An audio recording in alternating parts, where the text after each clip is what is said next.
दोस्तों, क्या आपको भी ऐसा लगता है कि आप एसआईपी से करोड़पति बनने के लिए कम से कम 20 से 25 साल लेंगे? तो आप बिल्कुल गलत हैं, क्योंकि आज के इस वीडियो में हम आपको इन्वेस्टमेंट की एक ऐसी स्ट्रेटजी बताने वाले हैं जिसमें अगर आप 2025 में एसआईपी शुरू करते हैं और सिर्फ 1,000 रुपए महीने की एसआईपी शुरू करते हैं तो आप मात्र 11 साल में 1 करोड़ रुपए से ऊपर का फंड बना सकते हैं। नमस्कार दोस्तों, वीडियो को लाइक करके बने रहिए हमारे साथ वीडियो के लास्ट तक, क्योंकि पहले हम जानेंगे कि नॉर्मल एसआईपी कैसे करोड़पति बनाने में 25 साल 30 साल का टाइम लगाती है। वहीं हम जानेंगे आज की एसआईपी इन्वेस्टमेंट की ये मॉडर्न स्ट्रेटजी। आपको इसमें एसआईपी ही करनी है, पर तरीका अलग है और बहुत सारे बेनिफिट के साथ में है, जिससे कि आप सिर्फ 11 सालों में 1 करोड़ रुपए से ऊपर का फंड बना सकते हैं।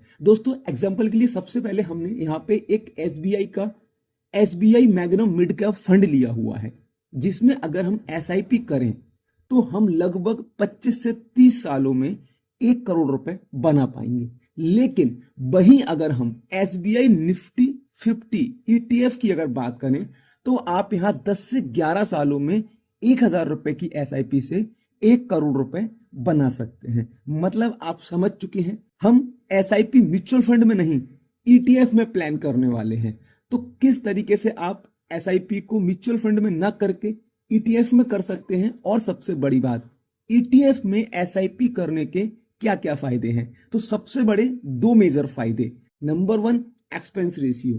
किसी भी म्यूचुअल फंड एसआईपी में एक्सपेंस रेशियो बहुत ज्यादा होता है। जैसे कि SBI magnum mid cap fund की अगर हम बात करें तो इसका एक्सपेंस रेशियो 0.81% है। अगर हम वही बात करें निफ्टी 50 जो एसबीआई का ईटीएफ है, उसके एक्सपेंस रेशियो की बात करें तो ओनली 0.04% है।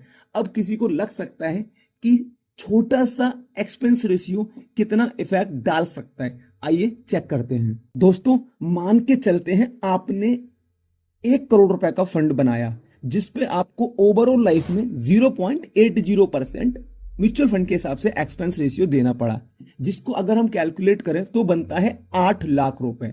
लेकिन वहीं अगर ईटीएफ में हम बात करें और आपने 1 करोड़ रुपए बनाया तो आपको 0.04 के हिसाब से सिर्फ और सिर्फ बना 40,000 रुपए। मतलब कहां 8 लाख रुपए और कहां 40,000 रुपए। आप देख सकते हैं लाखों का फर्क है, 8 गुना से ज्यादा का यहाँ पे एक्सपेंस रेशियो में फर्क है। इसके बाद एक और बड़ी चीज आती है एग्जिट लोड। एग्जिट लोड यहाँ पे 1% है अगर हम म्यूचुअल फंड की बात करें तो, और ईटीएफ में अगर हम बात करें तो कोई भी एग्जिट लोड आपको नहीं पे करना रहेगा। कुछ छोटे से ट्रैकिंग एरर जैसे या कैटेगरी ट्रैकिंग एरर जैसे यहाँ पे चार्जेस दिखा रखे हैं जो कि 0.10 के आसपास हैं, वो भी यहाँ पे 10 गुना कम है। ये तो थी कुछ खर्चों की बात जो हमने बहुत ज्यादा बचा लिए। लेकिन अब बात करते हैं मेनली रिटर्न्स की। पर दोस्तों, उससे पहले बता दूं, ये पूरा वीडियो सिर्फ और सिर्फ एजुकेशन पर्पस के लिए है। किसी भी तरीके का कोई भी इन्वेस्टमेंट करने से पहले एक बार अपने फाइनेंशियल एडवाइजर से सलाह जरूर लें। तो अगर हम बात करें SBI magnum mid cap fund में, जहां पे हमने पूरी लाइफ में इस म्यूचुअल फंड के अंदर ऑलमोस्ट 19% के रिटर्न बनाए हैं, या फिर यूं कहो सिर्फ 19% के रिटर्न बनाए हैं।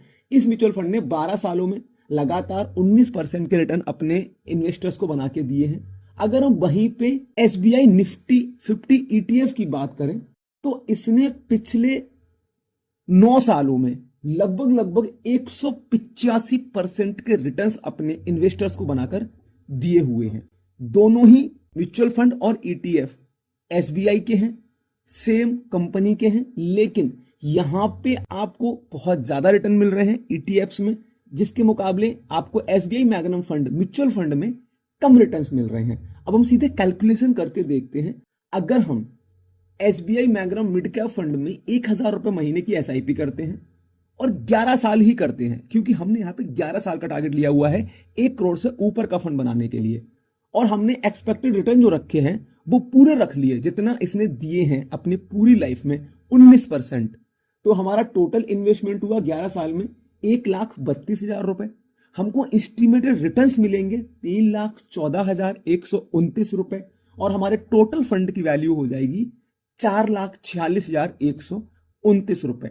मतलब दोस्तों 1,000 रुपए की एसआईपी से 11 सालों में आपको सिर्फ 4 लाख मिल रहा है। अगर मैं इस 11 साल को 30 साल कर देता हूं तब जाके आपको 1 करोड़ से ऊपर का फंड मिलेगा, 1,82,00,000 रुपए का फंड। लेकिन कंपाउंडिंग की पावर है और हमने 30 साल का टाइम रख दिया।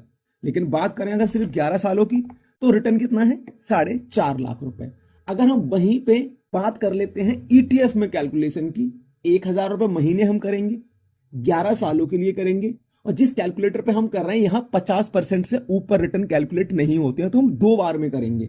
तो अभी हमने 50% लिए, जिस हिसाब से हमारा टोटल इन्वेस्टमेंट वही सेम आएगा 1,32,000 रुपए। लेकिन हमारा टोटल रिटर्न आएगा 53,14,888 रुपए, जिसकी वजह से हमारा टोटल फंड बन जाएगा 54,46,888 रुपए। अब इसके रिटर्न्स को समझने के लिए 185% से अगर हम बात करें, सिर्फ 150% ही हमने लिया है, तब भी ये फंड 1,50,00,000 से ऊपर हो जाएगा।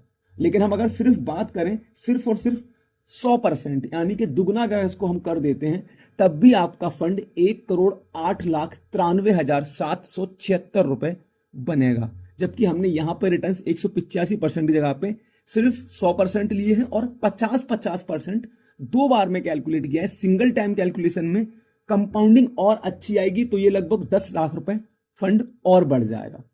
तो दोस्तों आपने एक चीज समझ ली कि कंपाउंडिंग में बहुत ज्यादा फंड आपको बनाकर दे सकता है ईटीएफ।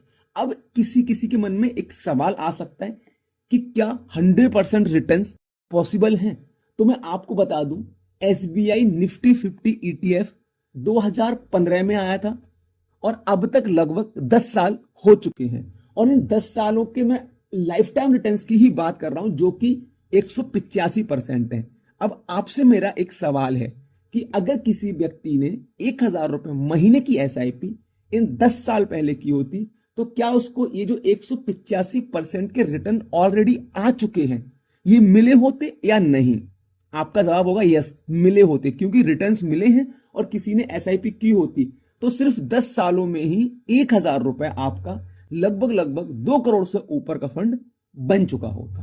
तो दोस्तों ये नहीं कह रहे कि एसआईपी सही नहीं है म्यूचुअल फंड में, पर ईटीएफ में थोड़ी रिस्की है। और हां, आप ईटीएफ की एसआईपी से तब अच्छा फंड बना सकते हैं जब आप बाइंग ऑन डिप की स्ट्रेटेजी को यूज करेंगे। मतलब जिस भी ईटीएफ में आप इन्वेस्टमेंट करें, कोशिश करें जब जब वो ईटीएफ डाउन हो तब तब आप खरीदें, या फिर नॉर्मल एसआईपी मंथली बेसिस पे कर रहे हैं तब भी आपको इतने रिटर्न तो मिल ही जाएंगे। इसके अलावा ईटीएफ में इन्वेस्टिंग कैसे स्टार्ट करें, ईटीएफ में एसआईपी कैसे स्टार्ट करें, या फिर आप बाइंग ऑन डिप की स्ट्रेटेजी चाहते हैं, इन सारी वीडियोस के लिए आप कमेंट करें, आपको एक डेडिकेटेड वीडियो बनाकर मिल जाएगा। दोस्तों वीडियो अच्छा लगा हो वीडियो को लाइक करें। Thanks for watching, thanks for supporting, धन्यवाद।